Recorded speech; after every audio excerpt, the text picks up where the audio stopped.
আসসালামু আলাইকুম। বাংলা সংবাদে সবাইকে স্বাগত জানাচ্ছি ফিরোজ তোহা। শুরুতেই বিআরবি কেবলস সংবাদ শিরোনাম। ইন্না লিল্লাহ, আবার মধ্যপ্রাচ্যে তৃতীয় বিশ্বযুদ্ধ শুরু হয়ে গেল। মার্কিন যুক্তরাষ্ট্র ও ইরানের মধ্যে কোনো যুদ্ধবিরতি আসলে হবে না বলে ছাপ জানিয়ে দিয়েছে ইরান। চলছে হামলার পর হামলা, আর এরই মাঝে আমাদের হাতে এসে পৌঁছেছে এই যুদ্ধের সর্বশেষ গুরুত্বপূর্ণ সবথেকে তাজা আপডেট সংবাদ আপনাদের জানিয়ে দিব। প্রথমেই জানাবো, যুক্তরাষ্ট্র ও ইরান আলোচনা অনিশ্চিত, বন্ধই থাকছে হরমুজ প্রণালী। সমঝোতার আশা জাগেও ফের গভীর অনিশ্চয়তায় পড়েছে যুক্তরাষ্ট্র ইরানের কূটনৈতিক সম্পর্ক। তেহরান স্পষ্ট করে জানিয়ে দিয়েছে, বন্দর অবরোধ প্রত্যাহার না করা পর্যন্ত হরমুজ প্রণালী খুলে দেওয়া হবে না। অন্যদিকে ওয়াশিংটনও তাদের সর্বোচ্চ চাপ প্রয়োগের নীতিতে অটল রয়েছে। এর ফলে দুই দেশের মধ্যে সম্ভাব্য দ্বিতীয় দফার শান্তি আলোচনা ভেস্তে যাওয়ার উপক্রম হয়েছে। এরপর জানাবো, আটক জাহাজটি দ্রুত ছেড়ে দিতে যুক্তরাষ্ট্রের প্রতি ইরানের আহ্বান। ইরানের পতাকাবাহী বাণিজ্যিক জাহাজ তুস্কা যুক্তরাষ্ট্রের সামরিক বাহিনীর হাতে জব্দ হওয়ার ঘটনাকে কঠোর ভাষায় নিন্দা জানিয়েছে ইরান। আজ ইরানের পররাষ্ট্র মন্ত্রণালয়ের এক বিবৃতিতে এই পদক্ষেপকে অবৈধ ও সন্ত্রাসমূলক পদক্ষেপ হিসেবে উল্লেখ করা হয়েছে। তে আরও বলা হয়েছে যে জাহাজটি নাবিকদের পাশাপাশি তাদের পরিবারগুলোকেও আটকে রাখা হয়েছে। এই জায়নিস্ট আমেরিকা সরকার এটি দ্রুততম সময়ের মধ্যে ছেড়ে দিতে হবে, তা না হলে এই যুদ্ধবিরতি কার্যকর হবে না। এদিকে ইরান থেকে ইউরেনিয়াম অপসারণ দীর্ঘ এবং কঠিন প্রক্রিয়া বললেন ডোনাল্ড ট্রাম্প। মার্কিন প্রেসিডেন্ট ডোনাল্ড ট্রাম্প তিনি আবারও দিবা স্বপ্ন দেখছেন। তিনি এমনভাবে ভাব ধরেছেন যে মনে হচ্ছে তিনি চাইলেই হয়তো ইরান তার সমৃদ্ধ ইউরেনিয়াম ফেরত দেবে। কিন্তু ইরান ছাপ জানিয়ে দিয়েছে যে কোনো সমৃদ্ধ ইউরেনিয়াম যুক্তরাষ্ট্রকে ফেরত দেওয়া হবে না। এই ইউরেনিয়াম ফেরত দেওয়া হয়নি বলেই তারা আমাদের উপর এই যুদ্ধ চাপিয়ে দিয়েছে। এখন আলোচনার মাধ্যমে যদি সেটাকে ফেরতই দেই, তাহলে মার্কিন যুক্তরাষ্ট্র আমাদের যে ক্ষয়ক্ষতি করেছে সেটি আসলে পোষাবে কে? এই ক্ষয়ক্ষতির খরচ আসলে কে দেবে বলে ইরানের পক্ষ থেকে প্রশ্ন করা হয়েছে।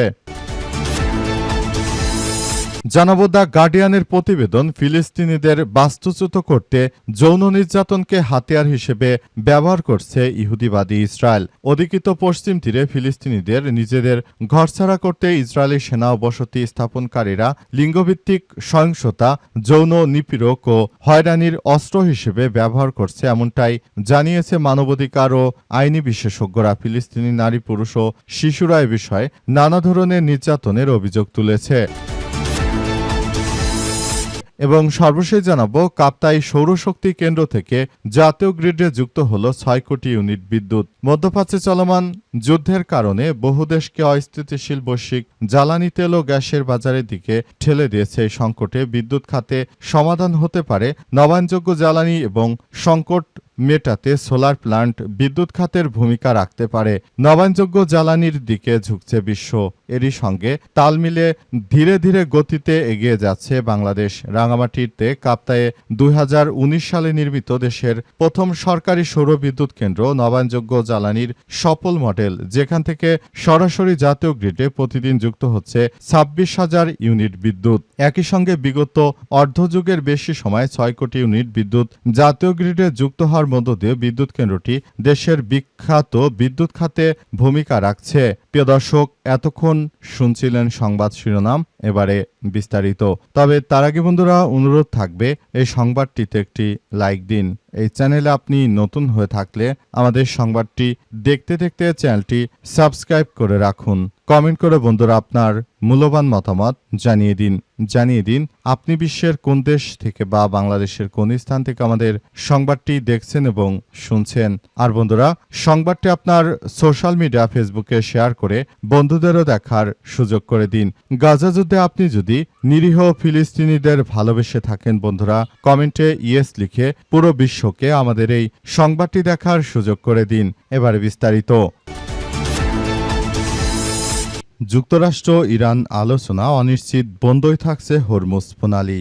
মার্কিন যুক্তরাষ্ট্র এবং ইরানের মধ্যে যুদ্ধবিরতির আলোচনা আসলে খুবই খারাপ আকার ধারণ করেছে। মার্কিন যুক্তরাষ্ট্র তারা ইরানের উপর নৌ অবরোধ চাপিয়ে দেওয়ার ফলে মূলত ইরান এই যুদ্ধবিরতিতে রাজি হচ্ছে না। আর মার্কিন যুক্তরাষ্ট্র ইরানের উপর প্রেশারাইজ করে মূলত তাদেরকে এই যুদ্ধবিরতি করাতে অনেক বেশি প্রচেষ্টা চালিয়ে যাচ্ছে। তবে পরিস্থিতি যাই হোক না কেন শেষ পর্যন্ত হয়তোবা এই যুদ্ধবিরতি কার্যকর করা হচ্ছে না। পুরো পরিস্থিতি এখন ধ্বংসস্তূপে পরিণত হচ্ছে। পরিস্থিতি খুবই ভয়াবহ আকার ধারণ করছে। নতুন করে আবারও একটি যুদ্ধবিরতি যদি না হয় তাহলে বিশ্ব আরেকটি তৃতীয় বিশ্বযুদ্ধ দেখবে। এটি একরকম শিওর করেই বলা যাচ্ছে। কারণ আজ যদি যুদ্ধবিরতি না হয় তাহলে এটি আমাদের জন্য অত্যন্ত খারাপ কিছু বয়ে আনতে পারে বলে এমন ধারণা করা হচ্ছে। পরিস্থিতি যতটাই খারাপ আকার ধারণ করুক না কেন পুরো মধ্যপ্রাচ্য জুড়ে দখলদার ইসরায়েলি বাহিনী যে ধরনের কার্যক্রমগুলো চালাচ্ছে আসলে এটি কোনোভাবেই গ্রহণযোগ্য নয়। তারা লেবাননে নিরীহ মানুষ হত্যা করার যে পৈশাচিক ষড়যন্ত্র খেলায় মেতে উঠেছে এই দলটি, তারা হয়তো কখনোই তারা ভালো কিছুই অর্জন করতে পারবে না। কারণ মানুষ হত্যার মধ্য দিয়ে কেউ পৃথিবীতে প্রকৃতপক্ষে কোনো সফলতা অর্জন করতে পারেনি। সফলতা এতটা সহজ বিষয় নয় যে মানুষ হত্যা করে তারা ইতিহাসের একজন সফল ব্যক্তি হিসেবে ইতিহাসে জায়গা করে নেবে। এর আগে যারা সন্ত্রাসী হিসেবে ছিল তাদের মৃত্যুর সময়টা ছিল অত্যন্ত কঠিন। এর মধ্যে চেঙ্গিস খানও ছিলেন, যিনি অসংখ্য মানুষকে হত্যা করেছিলেন নেতানিয়াহুর মতো, কিন্তু শেষ জীবনে মৃত্যুর সময় তিনি কঠিনভাবে মৃত্যুবরণ করেন। এর থেকেই বোঝা যায় আসলে এই পরিস্থিতিগুলো আমাদের সবার জন্য খুবই খারাপ কিছু বয়ে আনছে এবং এটি আমাদের জন্য অত্যন্ত জটিল একটি বিষয় হিসেবে দাঁড়িয়েছে বলে মনে করা হচ্ছে।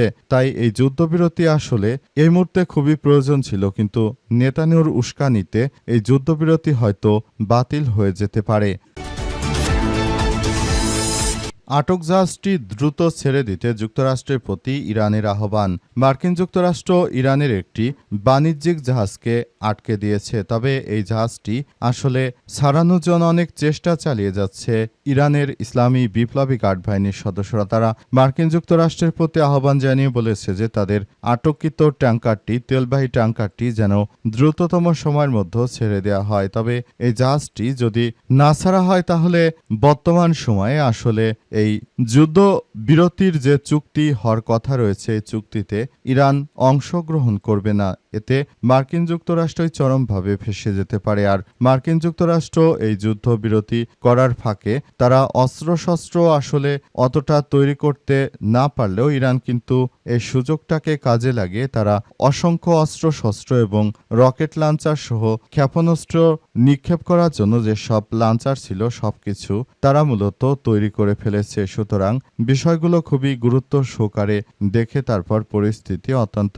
গুরুত্ব সহকারে দেখে তারপর সেগুলো নিয়ন্ত্রণের চেষ্টা চালিয়ে যাওয়া হচ্ছে। পরিস্থিতি যতটাই ভয়াবহ আকার ধারণ করুক না কেন দখলদারদের বিরুদ্ধে এখনই সবাইকে জেগে উঠতে হবে। দখলদারেরা তারা যদি এই অন্যায় যুদ্ধ দীর্ঘদিন ধরে চালিয়ে যায় তাহলে সেক্ষেত্রে পৃথিবীতে মুসলিমদেরই আধিপত্যবাদ বলে কিছু থাকবে না। সবকিছুতে দখলদারেরা নিয়ন্ত্রণ নিয়ে নেবে, তখন আমরা একরকম দিশেহারা হয়ে যাব। কারণ মার্কিন যুক্তরাষ্ট্র এবং দখলদার ইসরায়েলি বাহিনী তারা ইতিহাসে কখনোই তারা মুসলিমদের জন্য ভালো কোনো কিছু করতে দেয়নি। তারা সব সময় শুধু নিজেদের স্বার্থ হাসিল করার জন্য এই অপচেষ্টাগুলো করে গেছে।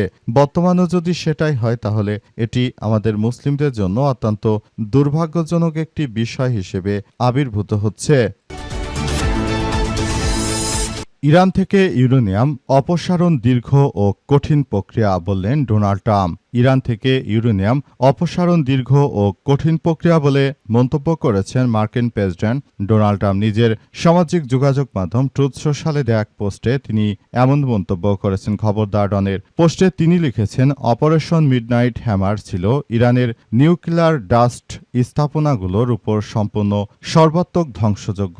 এর ফলে সেখান থেকে তা খনন করে বের করা হবে কঠিন ও অত্যন্ত কঠিন একটি প্রক্রিয়া। অপারেশন মিডনাইট হ্যামার গত বছরের জুনে ইরানে চালানো মার্কিন অভিযান, এতে যুক্তরাষ্ট্রের 125টি সামরিক বিমান ইরানের 3টি পারমাণবিক স্থাপনা ফোর্দো, নাতানজে ও ইস্পাহানে এই আক্রমণ চালায় এবং আক্রমণ চালিয়ে তারা মূলত ইরানের কোমর ভেঙে দেওয়ার জন্য সর্বাত্মকভাবে প্রচেষ্টা চালিয়ে যায়। আমরা মনে করি বর্তমান সময়ে এই মুহূর্তে আমরা যে প্রক্রিয়ার মধ্যে রয়েছি, আমরা মনে করি ভবিষ্যতে ইরানকে আর দাঁড়াতে দেব না। এর জন্য মার্কিন যুক্তরাষ্ট্রের যা যা করণীয় থাকে সবগুলো করব বলে জানিয়েছেন মার্কিন প্রেসিডেন্ট ডোনাল্ড ট্রাম্প। তিনি ইতিমধ্যে সবাইকে নিয়ে এসব বিষয়গুলো খুবই গুরুত্ব সহকারে দেখছেন এবং তিনি আরও জানিয়েছেন যে ভবিষ্যতে আমরা পৃথিবীটাকে সুন্দরভাবে গড়ে তোলার পেছনে ইরানকে কখনোই আমরা আর দাঁড়াতে দেব না বলে মন্তব্য করেছেন তিনি এবং পুরো প্রক্রিয়াটি অত্যন্ত সুন্দরভাবে গড়ে তোলার মধ্য দিয়ে এগিয়ে যা হচ্ছে বলে নিশ্চিত করা হয়েছে। পুরো পরিস্থিতি দখলদার ইসরায়েলি বাহিনী আসলে পরিস্থিতি নিয়ন্ত্রণে রাখতে চেয়েছিল, কিন্তু আমরা করতে দেইনি বলে জানিয়েছে ইরান।